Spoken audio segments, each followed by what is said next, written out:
હવે એના ગામનો માણા ત્યાંથી નીકળ્યો આને ભેગ પહેર્યો તો તોય મેળા ઉપરથી ઓલો માણા હાઈલો આવતો ઓળખી ગયો કે એ નરસિયો લાગે. ત્યાં જઈને કે નરસિયો કે નહીં તો કે આ ભેખમાં ઓળખી ગયો કે તારી ગોફણી ઉપરથી ખબર પડી ગઈ. કારણ કે આ હથરોટી હજી તારી ઊંધી જ છે.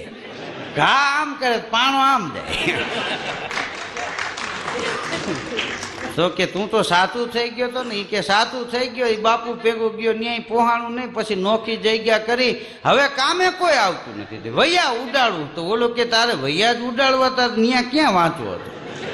તો કે હવે તો સમજાણું પણ જાવું કેમ તો કે હાલ હું લઈ જાઉં. પછી નરસિયાની ભાઈ લઈ ગયા ઘેરે બધાને સમજાવ્યા અને કે નવરાવીને પાવડું પકડાવવાને.